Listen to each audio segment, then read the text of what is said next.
Here we have a 2003 Toyota Sequoia. This one comes in black with a two-tone gray.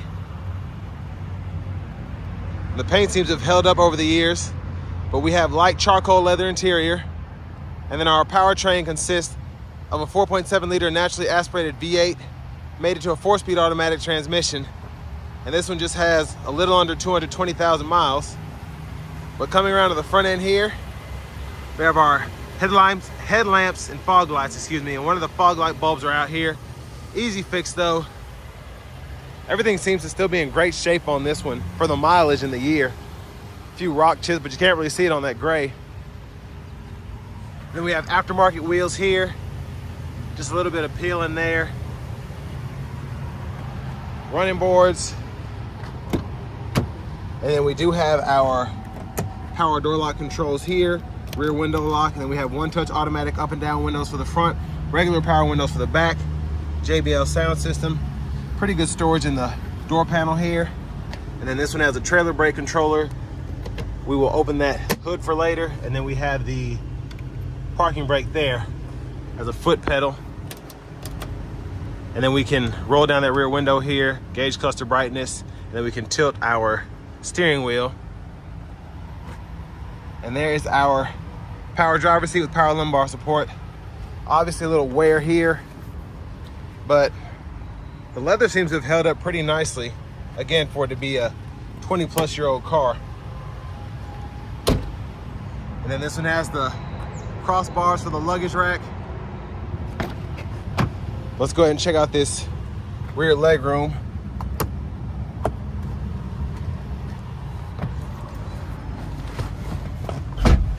So pretty impressive space. I'm 6'3", have that seat up front adjusted for my driving position. Tons of space between my kneecaps in the back, tons of headroom, just super impressive. But what makes it so impressive is this is a 2002, and even though it's huge, still.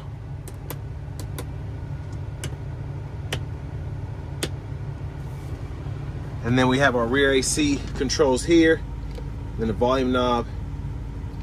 We can cut the whole system off for the back if we want to, when it's not locked out. And then we have cup holders here as well. Seat back pockets on both sides, and the middle seat folds down. You can use that as an armrest. But what's super neat is this one has tons of service records, even the original window sticker. So y'all can pause anywhere you need to if you just want to take a look at that. And a huge shout out to Chevrolet Buick GMC of Murfreesboro for allowing me to review this high mileage Sequoia here, which I guess is really not high for a Sequoia, but still. And that's what the sticker price was 20 years ago. How things have changed.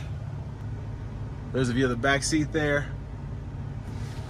Let's go ahead and make our way to the back.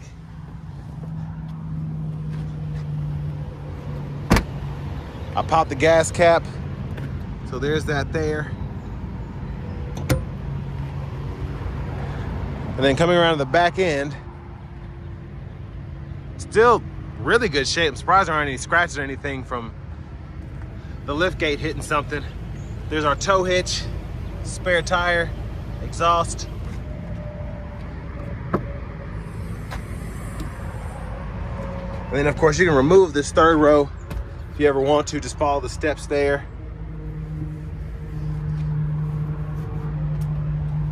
12-volt back in here, little storage pocket there.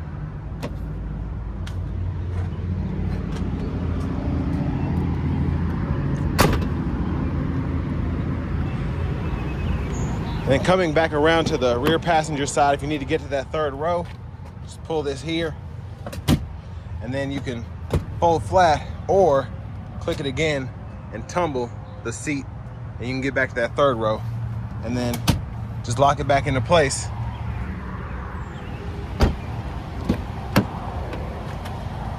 And then here we have our power front passenger seat. Glove compartment here, still have the owner's manuals and such here. Not surprised, this one was kept in pretty good shape for the most part. We have an aftermarket radio.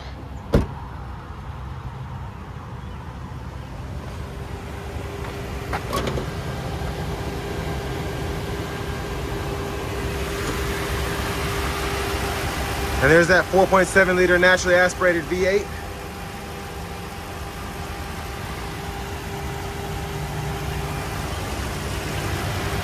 So this one's definitely spec'd out to tow if you ever need to do that. But let's go ahead and hop in the driver's seat.